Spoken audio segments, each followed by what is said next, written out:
eu sou Irma Galhardo, possivelmente você me conhece, já estive aí na comunidade algumas vezes. Estou disponibilizando aqui no canal algumas oficinas de poesia. É porque o projeto, aquele do livro, projeto Contos Tradicionais da Comunidade Quilombola da Barra da Aroeira, projeto que foi contemplado com a Lei Aldir Blanc, Tocantins de Comunidades Quilombolas, projeto além de prever aquele livro, né, a edição daquele livro que a gente foi lançar naquela festa linda, aquele livro maravilhoso. Além disso, o projeto prevê também algumas oficinas de poesia para a comunidade, porque essa comunidade aí todo mundo é poeta, mas pegar um pouquinho de técnica para falar dessas belezas aí. Então a gente fez uma oficina presencial, a primeira vez que a gente foi com o projeto. Depois a Salviana fez uma oficina aí no outro sarau, que o projeto custeou aí, que teve um momento assim feliz, todo mundo reunido, comida gostosa. E agora a gente está disponibilizando 6 oficinas aqui no canal do YouTube Irma Galhardo para vocês da comunidade. E como a gente não quer colocar a mesma oficina repetidas vezes, então a gente fez uma oficina de introdução à poesia, lá está escrito oficina de poesia 1. Depois a gente fez uma oficina de poesia infantil, mas direcionada para poesia infantil. Os poemas todos lá são da cultura da infância. Depois a gente fez um poema de literatura de cordel 1, que é a introdução da literatura de cordel. Aí vai ter um poema, uma oficina. Depois vai ter uma oficina de literatura de cordel 2, com Demar Cordel é a sequência. Aí essa outra oficina aqui de poesia 5, que é poesia com temática negra, poesia que impunha a bandeira da igualdade racial. Então a gente selecionou aqui alguns autores que trabalham com essa temática, porque eu tenho certeza que é de interesse de vocês. Se vocês não conhecem, precisa conhecer, precisa pesquisar um pouco para entender como é que esses afrodescendentes construíram seus poemas, quais são as reivindicações dele, que espécie de poema é esse. Então a gente trouxe aqui essa oficina específica de poesia com temática negra, exatamente para educar seu olhar, educar seu ouvido sobre essa possibilidade artística de comunicação. Porque tem gente que pensa que poesia é coisa bobinha, não é. Poesia é uma possibilidade artística de comunicação. Poesia tem cunho social, tem cunho moral, tem cunho político, tem cunho reivindicatório, de resistência, tudo de ancestralidade. Você pode fazer poemas de possibilidades variadas. E existe alguns poetas que se debruçaram especificamente sobre a temática do afrodescendente aqui no Brasil. Tem um deles que nem é negro e é bem famoso, que eu acho que eu vou começar falando dele, que é o Castro Alves. Você já deve ter ouvido falar. Castro Alves deixou uma obra vasta. Ele tem uns poemas que são clássicos aí da literatura. E o interessante é que Castro Alves, ele não viveu na pele a realidade do afrodescendente, porque ele não é um afrodescendente assim de forma direta.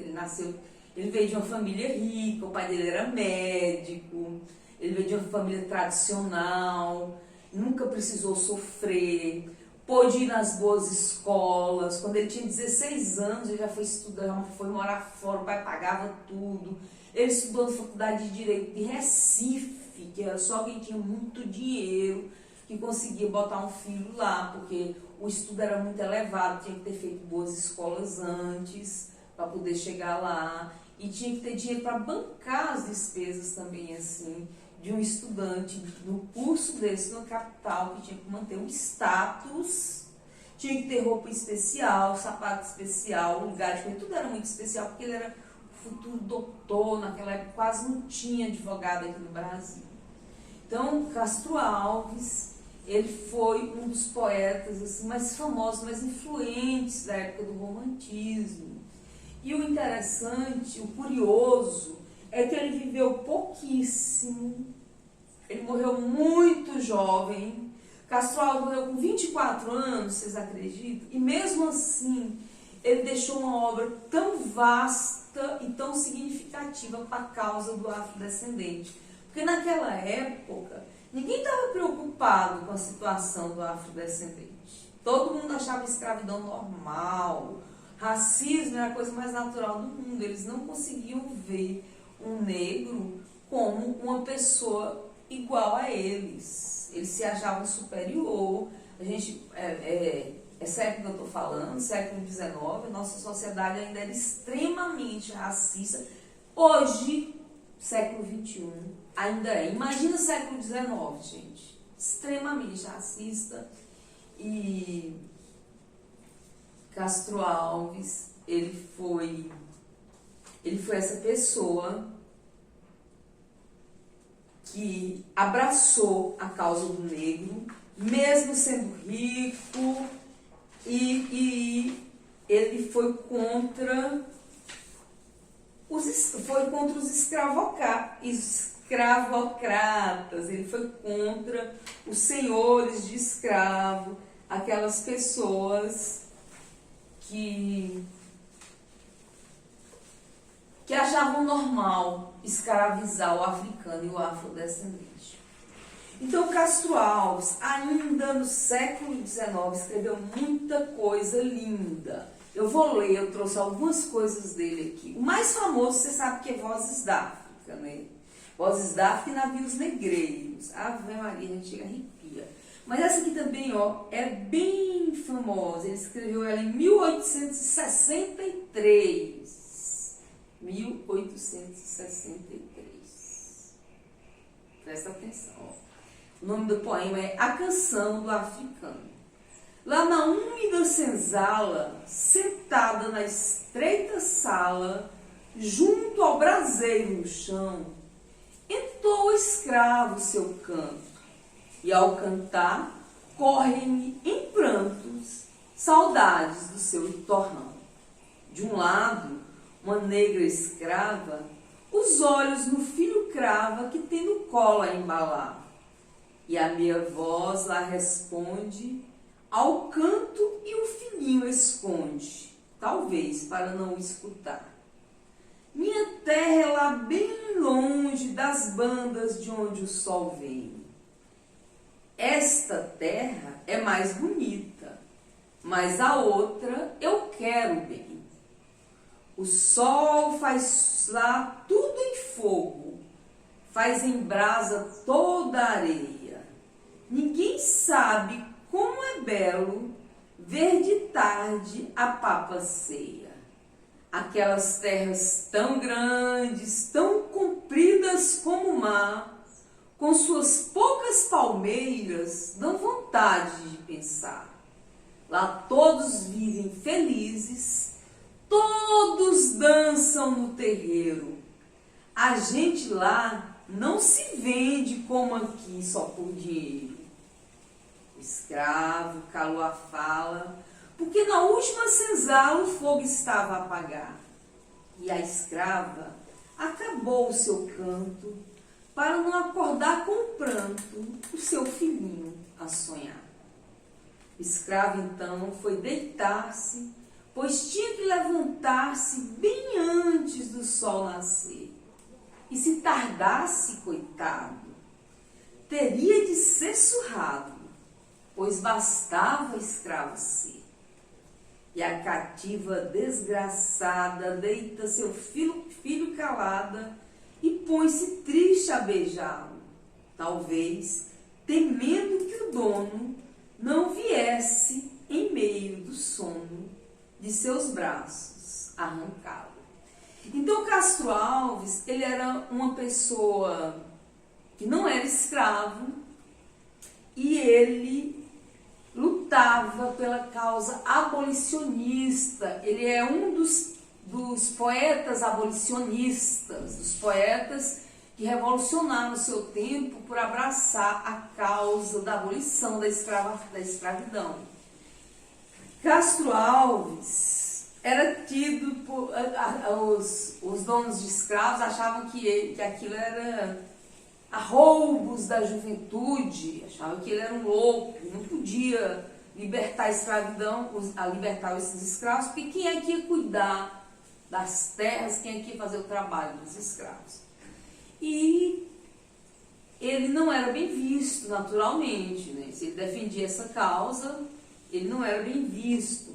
Ainda assim, ele brilhava nas noites, porque ele era ótimo declamador, excelente declamador, e tinha aquela força, aquela vitalidade dos jovens, aquele brilho no olhar. Ele tinha uma cabeleira negra, assim, e falava muito bonito os seus versos, e andava sempre muito bem vestido, e sabia se portar, e era dono de uma cultura muito extensa, ele estudou muito. Tanto é que, apesar de ter morrido jovem, deixou tão belos poemas, né? Então, Castro Alves, onde ele chegava, ele brilhava. Ele conseguia chamar a atenção, porque ele falava seus versos lindamente, e ele tratava de uma causa polêmica. Era uma causa muito polêmica, a questão da abolição da escravidão. Ele não se curvou diante das críticas dos poderosos, porque ele também era poderoso, a família dele tinha dinheiro, ele não foi perseguido de uma forma mais ostensiva, exatamente porque a família tinha dinheiro. Então, por isso, a voz dele se fez ouvir, por isso ele conseguiu fazer seu grito ecoar, ele publicou muitos livros. Um dos principais livros dele é Espuma Flutuante, e ele tem um poema que se chama Navio Negreiro, que é um poema épico, é um clássico, é um poema bem longo. Alguns cantores já musicaram, colocam trecho desses poemas em suas canções.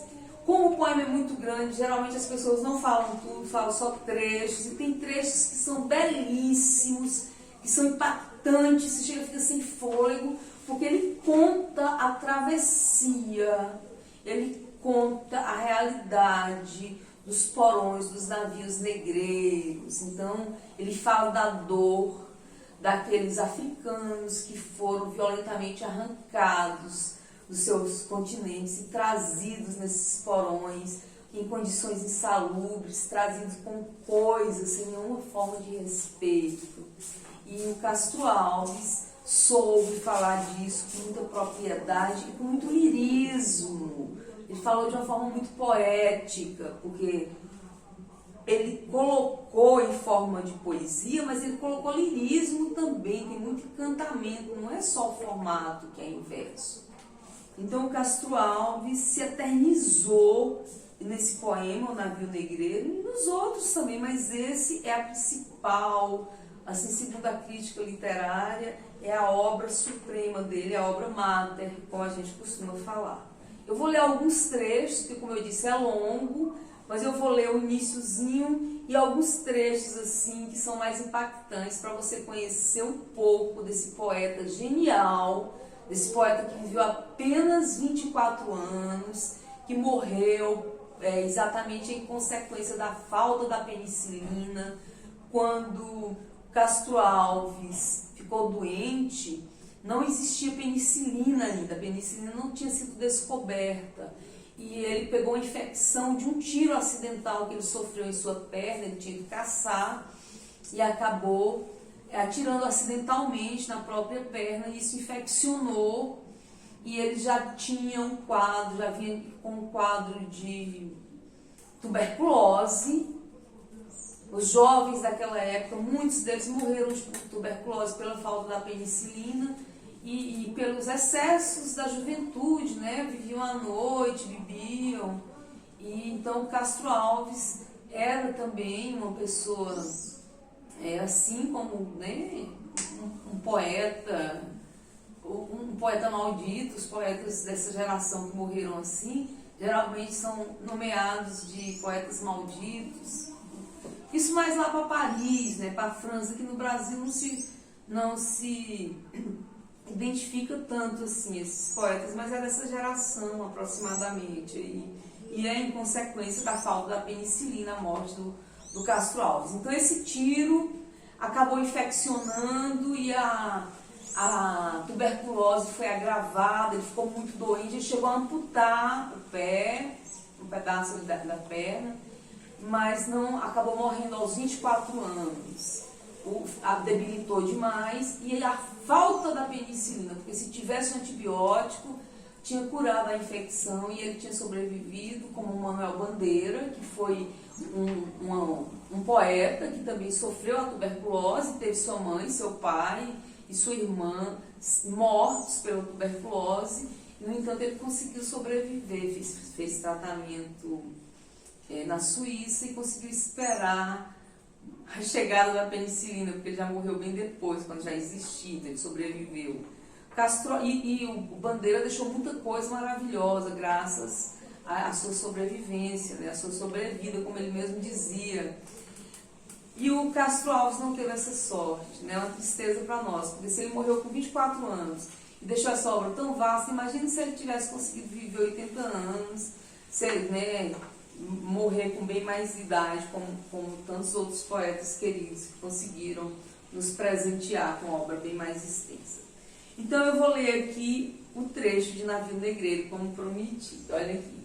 Estamos em pleno mar, doudo no espaço brinca o luar, dourada borboleta, e as vagas após ela correm, cansam como a turba de infantes inquieta. Estamos em pleno mar do firmamento, os astros saltam como espuma de ouro. O mar, em troca, acende as ardentias constelações do líquido tesouro. Estamos em pleno mar, dois infinitos ali se estreitam num abraço insano. Azuis, dourados, plácidos, sublimes. Qual dos dois é o céu? Qual o oceano? Estamos em pleno mar, abrindo as velas.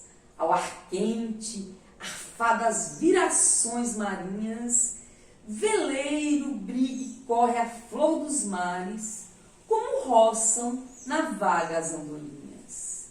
De onde vem? Onde vai das naus errantes? Quem sabe o rumo, se é tão grande o espaço? Neste Saara, os corcéis o pó levantam, galopam, voam, mas não deixam traço. Bem feliz quem ali pode, nesta hora, sentir deste painel a majestade. Embaixo, o mar, em cima, o firmamento, e no mar e no céu, a imensidade. Oh, que doce harmonia traz-me a brisa, que música suave ao longe soa. Meu Deus, como é sublime um canto ardente pelas vagas sem fim, boiando à toa.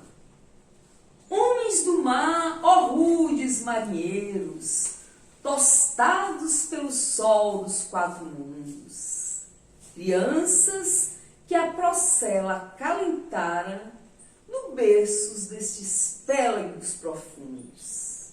Esperai, esperai, deixai que eu beba esta selvagem, livre poesia, orquestra, é o mar que ruge pela proa, e o vento que nas cordas assobia. Por que foges assim, barco ligeiro? Por que foges do pávio do poeta? Oh, quem me dera acompanhar-te à esteira, que semelha no mar, doudo cometa. Albatroz, albatroz, águia do oceano, tu que dormes das nuvens entre as gazas, sacode as penas, levitam do espaço. Albatroz, albatroz, dá-me estas asas. Que importa do nau o berço, donde é filho qual seu luar? Ama a cadência do verso que me ensina o velho mar. Cantai, que a morte é divina, resvela o brigue, a bolina, como golfinho veloz.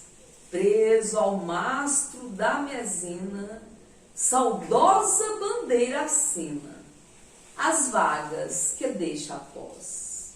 Do espanhol as cantilenas requebradas de langor, lembram as moças morenas das andaluzas em flor.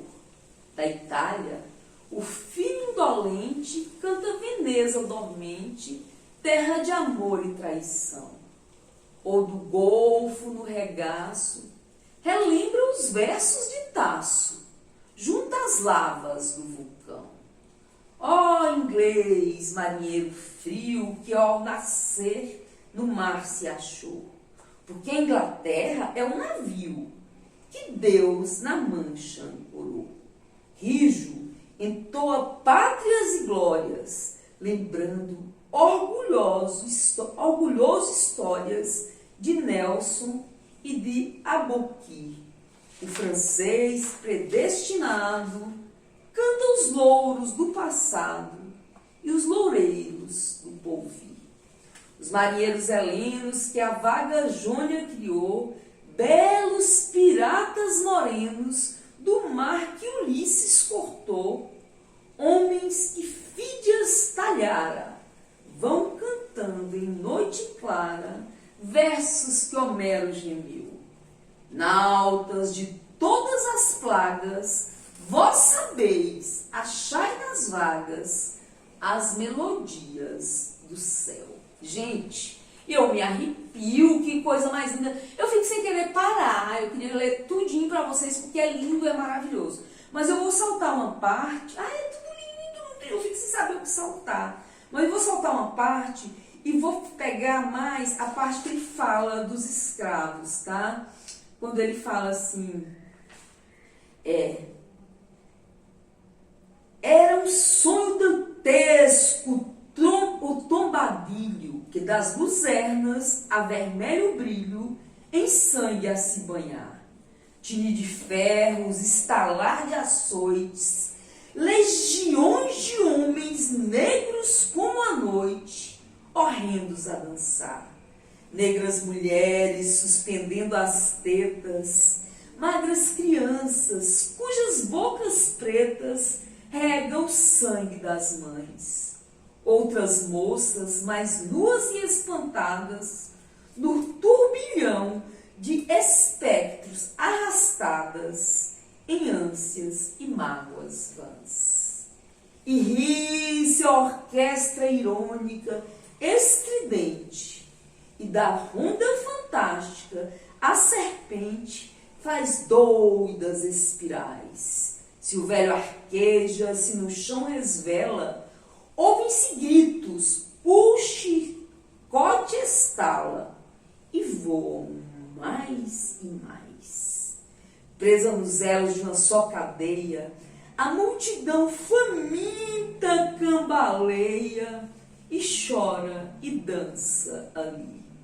Um de raiva delira, outro enlouquece, outro que martírio embrutece, cantando, geme e ri. No entanto, o capitão manda a manobra e após fitando o céu que se desdobra, tão puro sobre o mar, diz do fumo entre os densos nevoeiro: vibrai rijo o chicote, marinheiros, fazei-os mais dançar. Ai, gente, que coisa triste. E ri-se a orquestra irônica, estridente, e da ronda fantástica serpente faz doudas espirais. Qual sonho dantesco as sombras voam. Gritos, ais, maldições, preces ressoam. E ri-se, Satanás. Gente, isso aqui a gente fica... uma pessoa não dá conta de ler isso tudo, porque é muita emoção, e a gente fica, sabe, vai ficando fraco, não dá conta, é energia demais. Que coisa linda esse poema. Esse poema é uma obra de arte, assim, é um patrimônio da humanidade. Eu estou completamente emocionada a ponto de chorar.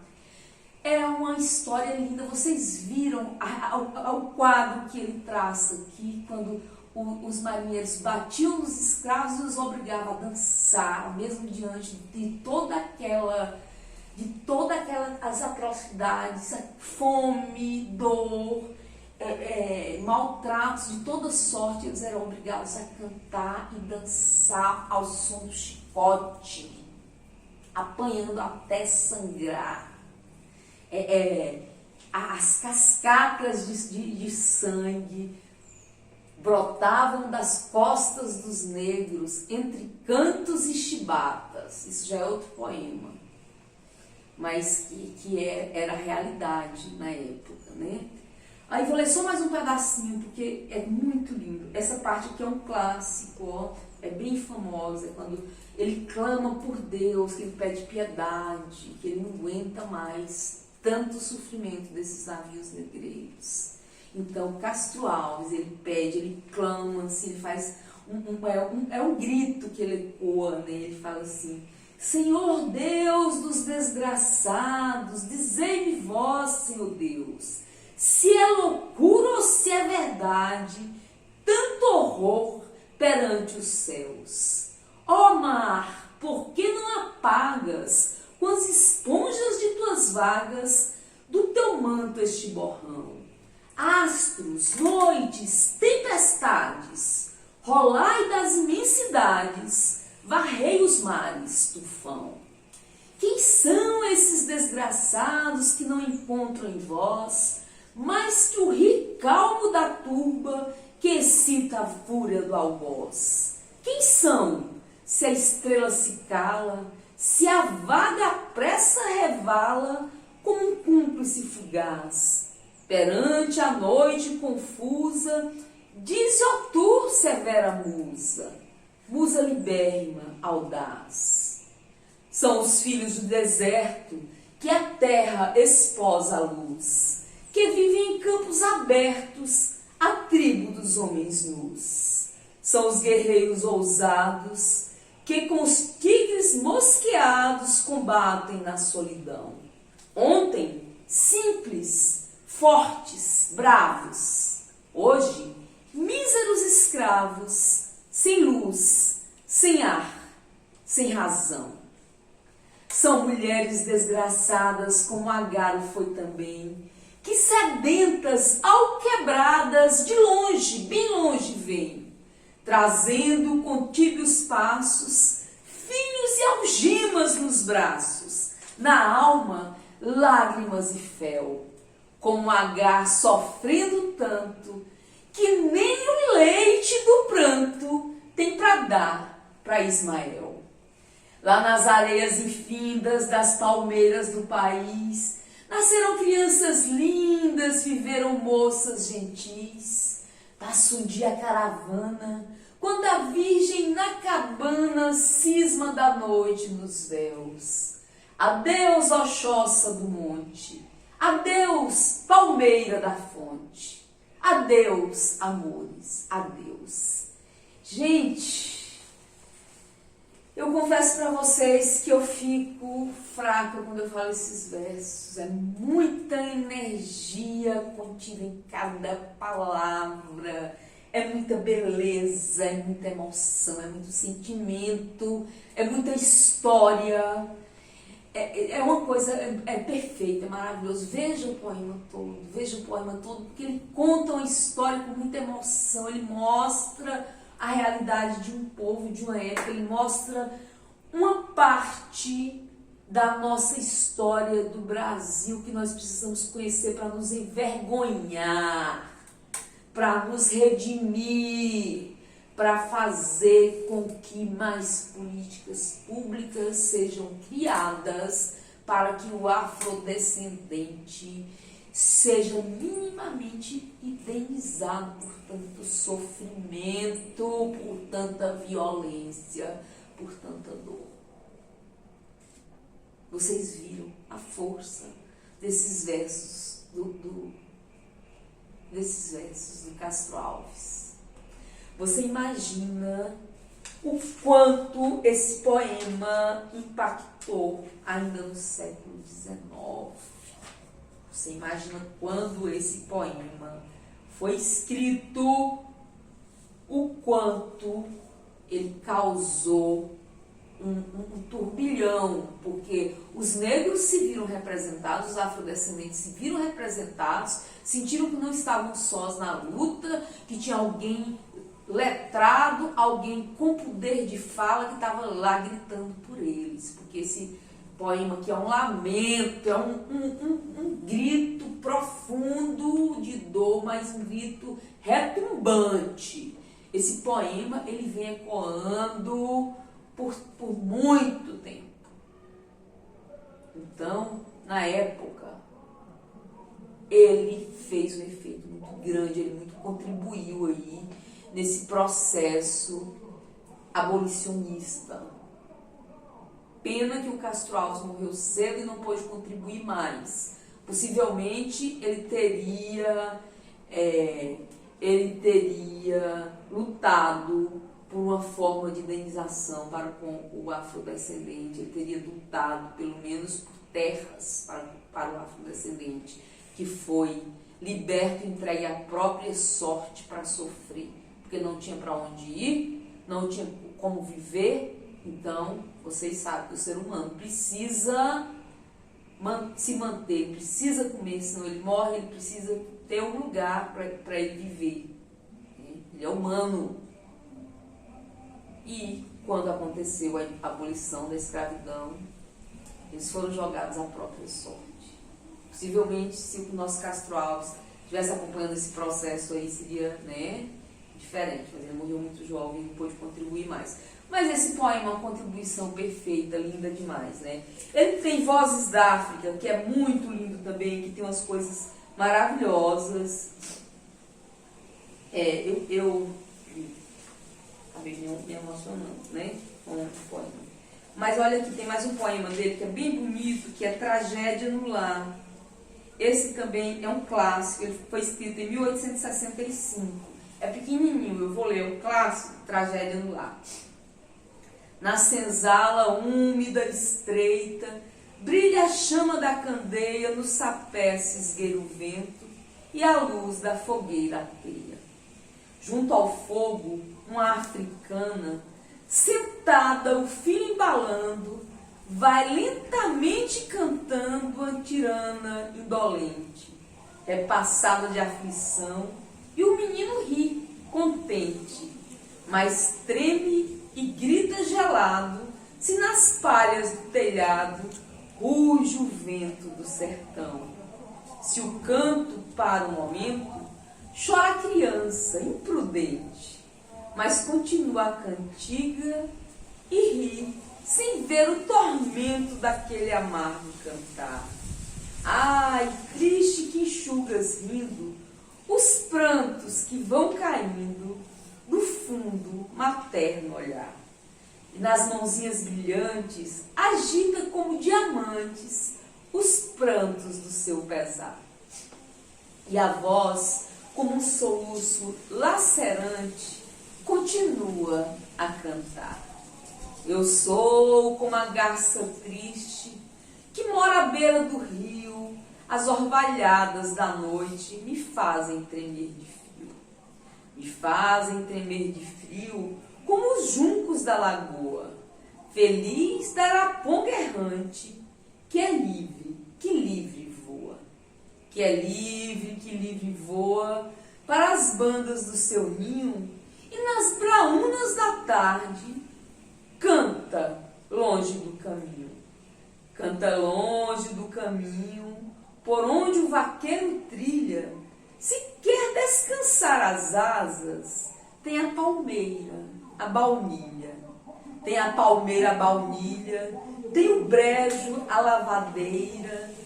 Nódoa a viste, rica aos sibiritas.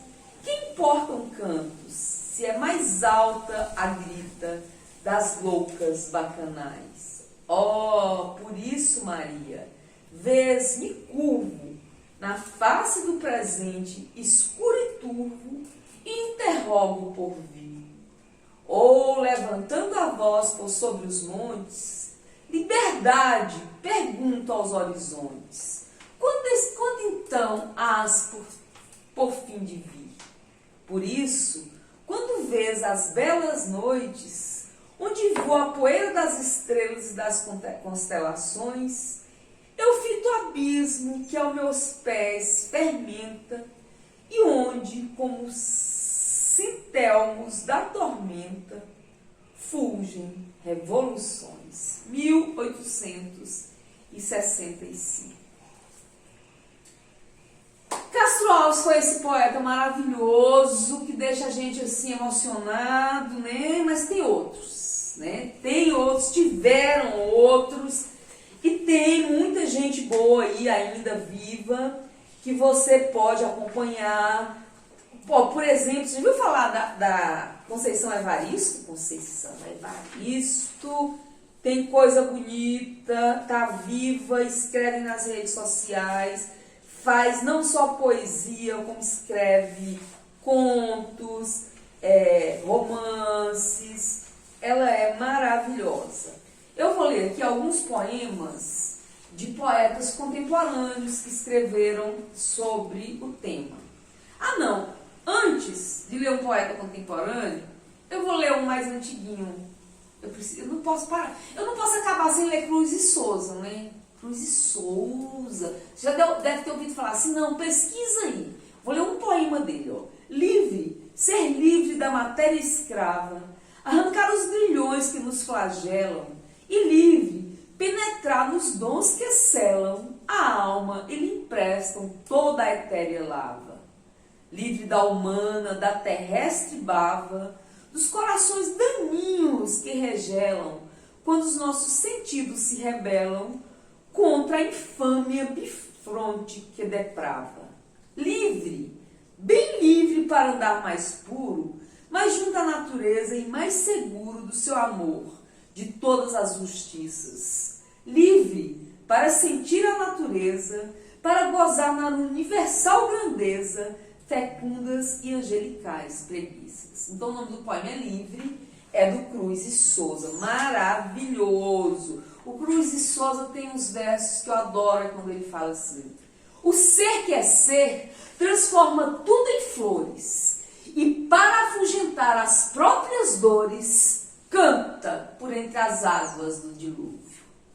Ah, Cruz e Souza, maravilhoso, mágico das palavras, como Castro Alves, né? Castro Alves usa as palavras assim, com sabedoria. Abdias Nascimento. Abdias Nascimento morreu há pouco tempo. Foi movimento de líder estudantil, foi líder de movimento estudantil, líder de movimento negro, foi deputado, abraçou a causa do negro, deixou muita coisa boa escrita. Eu vou ler um poema dele. O sangue e a esperança. Abdias Nascimento.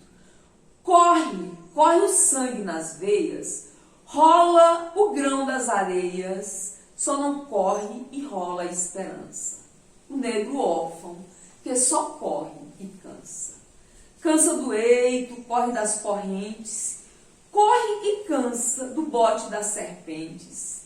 Só não corre, só não cansa de amar. O amor da mãe África no além-mar das águas e da alegria, mar além do axé nativo que procria aqui, e o maraquém do desamor frio a queimar do ódio o destino sombrio. Sombrio corre o sangue derramado no maraquém de tanta luta devotado, mas o sangue continua rubro a ferver, inspirado nos orixás que nos faz crescer.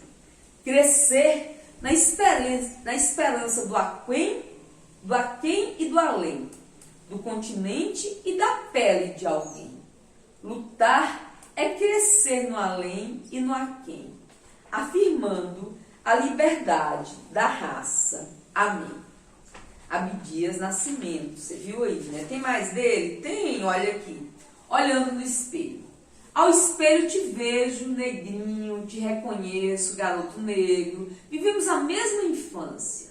A melancolia partilhada do teu profundo olhar era a senha e a contrassenha, identificando nosso destino, confraria dos humilhados, a povoar a eterna lembrança e esta minha evocação de Franca. Éramos um só olhar, nos papagaios empinados, ao sopro fresco do entardecer. Negrinho, garota negra, vivemos a mesma infância. Nos cafezais brincamos, nas jabuticabeiras subimos, chupamos a mesma manga e melancia. Éramos uma única ansiedade, a subida multipor dos balões, pejados nos nossos sonhos e ilusões. Você, meu irmão. Como te chamavas? Felisbino? Sebastião? Geraldo? Serias menina? Rosa? Alice? Tarsila? Ou te chamarias Aguinaldo? Lembra o nosso emprego. Lavar vidros, entregar remédio, fazer limonada purgativa, limpar sujeiras de uma farmácia. E aquele grito ao nosso ouvido. Acorda, preguiçoso! Era o patrão. Outra vez cochilaste reclinado ao chão. Assustado, teus olhos dançaram, desgovernados pela lágrima, saltaste inutilmente lépido. Um dedo irrevogável te apontou à porta do desemprego. Assim, regressaste à casa que já não tinhas. Na noite anterior, morrera tua pobre mãe, que a mantinha. Garoto negro, sei que somos uma. Prosseguimos os mesmos abandonos em nossa orfandade.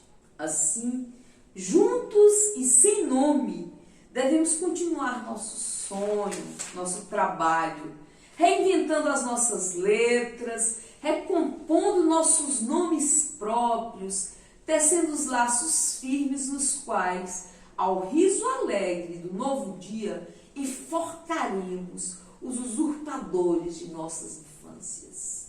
Para a infância negra, construiremos um mundo diferente, nutrido ao axé de Exu, ao amor infinito de Deus, a compaixão de Obatalá, a espada justiceira de Ogum. Nesse mundo não haverá trombadinhas, pivete, pichotes e capitães de areia. Todos serão crianças felizes, filhas de Deus. Gente, que poema lindo do Abdias Nascimento, foi escrito em 1980. Lindo, né? É empatia, ele se colocando no lugar daquela criança que ele foi um dia, né? Ele se vê ali nas crianças atuais que sofrem as tiranias de uma sociedade racista que não enxerga a infância da criança negra. Hoje, graças a Deus, a gente já tem algumas escolas que já pensam diferente, já trabalham a inclusão, mas sabemos que o racismo ainda é estrutural na nossa sociedade, que é ainda consequência de anos de escravidão, de séculos de escravidão, e da informação e da falta de empatia das pessoas, da falta de se responsabilizar por todas as atrocidades que aqui no nosso país, junto ao africano e ao afrodescendente. O vento bateu ali, caiu um banho. Então é isso, eu acho que a gente vai ficando por aqui. A oficina ficou grande, era para ficar menor, mas eu começo a falar, queria ler tudo, tem coisas lindas aqui. Vão lendo, pesquisem, tá? Um grande beijo e até a próxima.